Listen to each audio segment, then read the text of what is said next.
Laura from Doggy U, and if you haven't visited my channel before, welcome. I'm a service dog trainer as well as a guide dog placement specialist, and I've been training service dogs and pet dogs for 13 years. So if you're interested in training your own service dog or have questions about service dogs, make sure you like this video and subscribe to this channel as we put out new videos every month. A lot of them are service dog related, as well as general dog training videos and videos about adventuring with your dog, which is one of my favorite things. So today we're going to be talking about service dog myths and misconceptions, and all of these topics today come directly from my email inbox. People asking questions or interested in attending my Service Dog 101 consult, asking questions about how do I get my dog certified, or is that even a thing? Where can my dog go? Where can my service dog in training go? All of those questions and more are going to be answered today. So let's get started.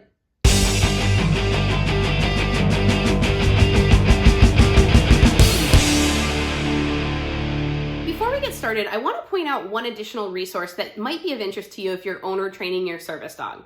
I run a Patreon page that's only a few bucks a month at patreon.com/doggyu, where I do a monthly live Q&A where you can get your questions about service dog training or pet dog training answered on a monthly basis. I even have a level where you can submit video of your training and get feedback directly from me to help troubleshoot any issues you're having in your training.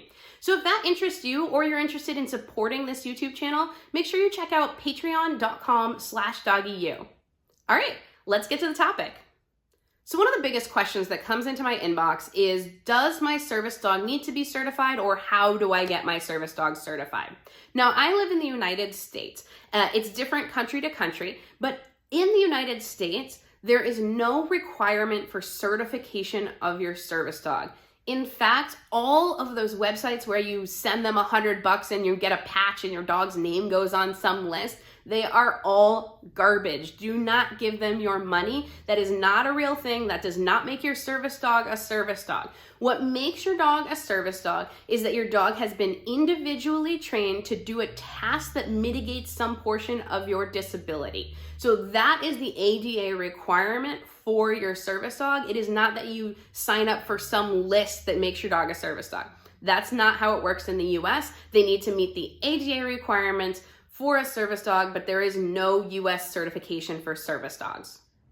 Now, that being said, some people like myself like to have some type of measure or subjective measurement to work towards when they're training their dog. So one of the things that I do with my clients is we do the Canine Good Citizen or CGC testing as a bare minimum to make sure that the dog meets minimum qualifications to work towards public access training. Then once they've received their CGC, we then work towards the CGCU, or the Urban Canine Good Citizen, which is another checkpoint saying objectively, all right, my dog can pass this more difficult public test. And then finally, we offer a public access test at the end of training to make sure that your dog is ready for full-time service dog work. That being said, you do not have to do any certification or testing to make your dog a service dog. Instead, you need to do obedience training, public access training, and task training related to your disability to meet the ADA requirements for a service dog, as well as making sure that your dog is well groomed, not urinating or defecating in public, not disturbing, growling, barking, or any of those things in public. All of that is what makes your dog a service dog. And I have another video that might be helpful about that, so I'll link that somewhere up here. So the next question or topic I get asked a lot is, can any dog be a service dog? And the short answer is absolutely not. No, there are many dogs that are not right for service dog work. They don't have the temperament or the aptitude for it.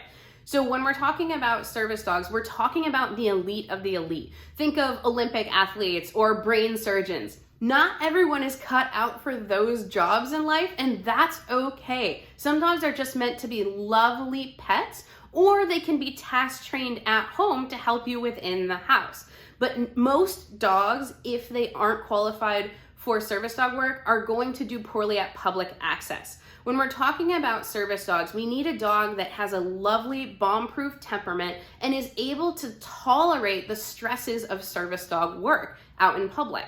Dogs that are anxious, reactive, barky, or simply too shy to be doing this type of work or upset by a lot of public access type things are just not good candidates for service dog work. And if you go to a trainer and they say that they can absolutely make your dog a service dog, sight unseen, or even after one test, run. Trainers that tell you that any dog can be a service dog are not trainers that you want to work with. We do not want to force dogs into jobs that they should not be doing. That's a recipe for disaster for other people who are using service dogs as well as the general public. We need to make sure that the dogs that we're using are of the highest quality and are happy to be doing the jobs that we're asking them to do. The next topic I want to cover, or misconception that I get a lot from people, is they think that a service dog will magically fix all of their problems. And I want to be clear here that service dogs can be an incredible, life-changing medical tool that you can use, but they are a medical tool, and they are not going to fix all of your problems. You want to think of them similar to a cane or a heart rate monitor, something that's going to help you in your daily life mitigate some portion of your disability. So I do a lot of guide dog placements, and I think an apt reference here is that dogs are medical equipment that also have personalities, physical and mental needs, bathroom needs, etc. When thinking about tools to increase your mobility and safety, you can use a guide dog or potentially a cane or a sighted guide. But let's go with the cane for reference here. When you go out and use your cane as a mobility tool, you go and use your cane, you go about your day, you come back, you put your cane in the corner, fold it up, and it never poops on your floor. So it's important to know that these service dogs that we're using have pros and cons, just like any mobility aid is going to have a pro or a con. It's important to really weigh the pros and cons of using a live animal as a medical device. Service dogs are amazing, but they are also a lifestyle. You want to really understand what you're getting into and decide for yourself if another medical device or tool is a better option on your current lifestyle and needs. It's important to note here also that service dogs can sometimes make your life more challenging. Not only do they have all of these needs specific to having another living, breathing animal in your household, but they can also, for instance, attract attention to a person who doesn't love to have attention out in public. They can have medical issues that are very, very expensive and maybe have to take some time off from doing their job. And in that case, what are you going to do in the absence of that service dog? You need to have a plan B type of situation happen. So it's really important to know there are always pros and cons when using any type of medical device or tool, and you want to weigh those carefully before investing your time, money, and energy in a service dog. The next question that I get asked a lot has to do with service dogs' breeds. So I get asked, do I have to pick a lab or a golden for service dog work? The short answer is no, you don't have to, but there is absolutely a reason that most well-established service dog training programs are using primarily labs and goldens, and it's because they have the highest success rate. And when you're investing that much time, money, and energy into your service dog, you want to give yourself the best chance to succeed as possible. And I want to talk a little bit about genetics, but also about form and function for your dog. The type of dog you choose should be appropriate for the task that you're asking them to perform. So for instance, if you're interested in deep pressure therapy, a Chihuahua is not your best bet. Same goes for if you fly multiple times a week, for your job, a Great Dane probably isn't going to be the most suitable breed because it's going to be difficult to travel with them. So first off, you want to make sure that the type of dog you're looking at first has a propensity for doing the type of tasks that you need them to do and fits into your general lifestyle and how you're going to use the service dog. Next, I want to talk about genetics. Genetics matter, and anybody who tells you differently, run. Genetics are one of the #1 determinants on whether or not the dog is going to be capable of doing public access, because the temperament that's bred into the dog matters a great deal. Dogs are not blank slates. So I fully expect that my cattle dog, when introduced to cattle, is going to nip at heels. It is what he's been bred to do for lots and lots of years. That is my expectation, and that is the reason we've bred certain types of dogs. So let's talk about service dog genetics. Even schools that have been breeding dogs specifically for the work for the past 50 or so years only have a success rate of about sometimes as low as 50%. And these are programs that have been breeding specifically for the temperament that's required of a service dog. We're talking here about biddable, purpose-bred lines. Service dogs must be calm, handler responsive, and have a sound temperament.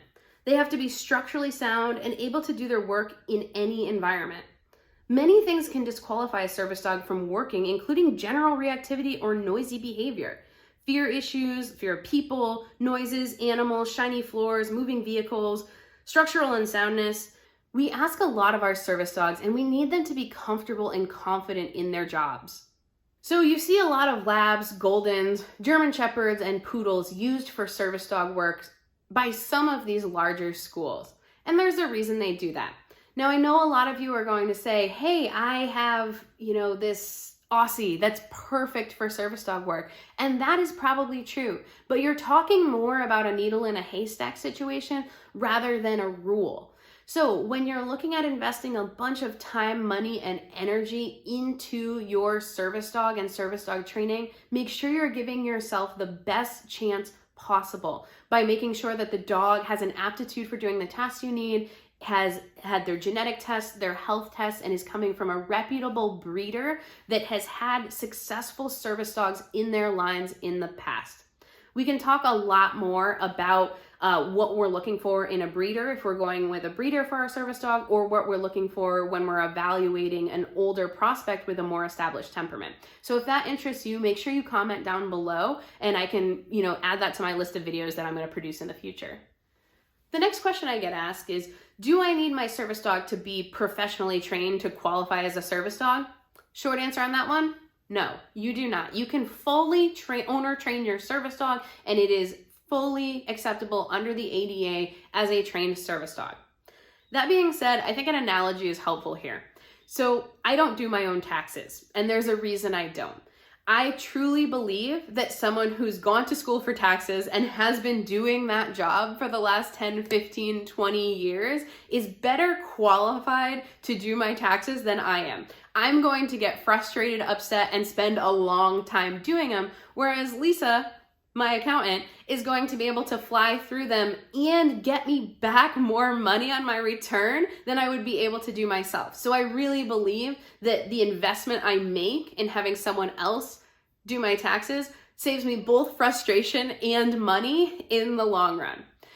I think that analogy is apt when we're talking about dog training as well. So you have the option to totally own or train your dog by yourself, but most people can be very much helped by having an experienced instructor, even on a consulting basis, to help them troubleshoot if something comes up.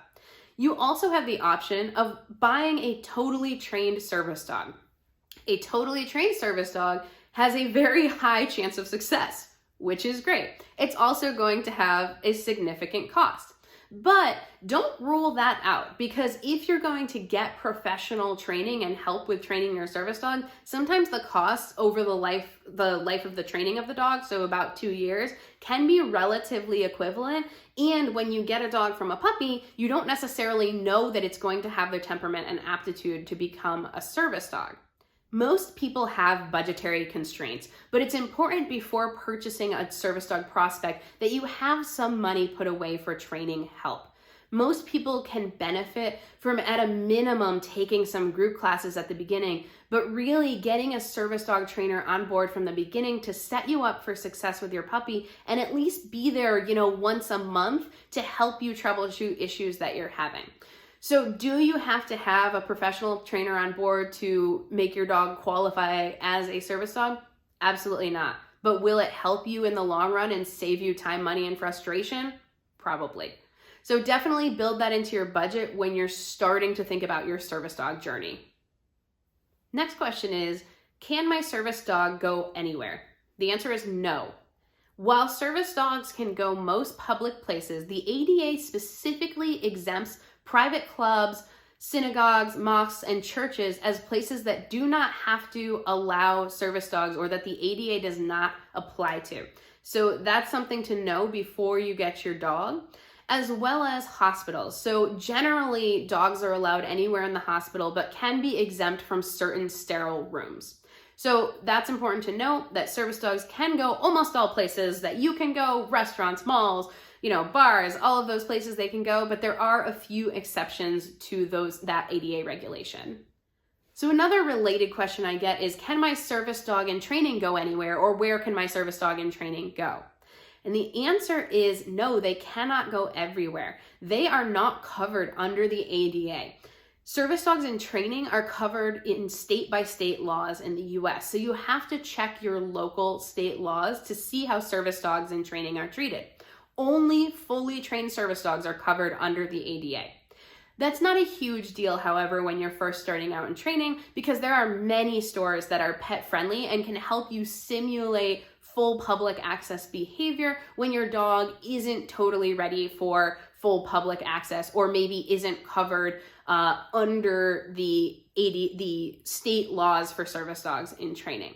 So they can go places, you want to check each store individually, but in general, they can go places like hardware stores like Lowe's and Home Depot, Barnes and Noble or other bookstores, certain shops in the mall like Nordstrom's. Apple usually allows service dogs. And then you can also usually take them for restaurant experience to outdoor bars and patios in some restaurants. So there's lots of opportunities to practice your public access in pet-friendly spaces before you go into spaces that are no longer pet-friendly. The last misconception I want to discuss is that service dogs are robots and they're well-behaved 100% of the time. That's just not true, and especially not for young or green dogs that haven't been out working for very long. So it's important that you train your dog to maximum level with lots of distractions in pet-friendly places before you go out into those places that exclude pets, so that your dog is very well behaved before you're tackling those challenges. But your dog is definitely gonna sometimes have an off day. And when that happens, you have to remember that you cannot be out with a service dog that's disrupting others in public. So you need a plan B, and you need to know that sometimes you're just going to have to leave and try again tomorrow because your dog's having an off day. And we all have bad days sometimes. So we need to allow for that and have a plan. All right, everyone, I hope you found this video on dispelling some of the myths and misconceptions around service dogs and service dog training helpful. If you're training your own service dog and want some additional support, or to be part of our live streams and monthly Q&A sessions, make sure you check out my Patreon page at patreon.com/doggyu to join the Doggyu crew and get some additional videos and content every single month for you to help you on your service dog training journey. And if you like this video, make sure you give it a thumbs up and subscribe to the channel. Hit that little bell button so you get notified anytime a new video comes out. Also, if you have questions, go ahead and put them down in the comments below. Thank you all for watching. You have an awesome day and happy training. Thanks for watching, and stay tuned for our next video. Subscribe now and never miss an episode.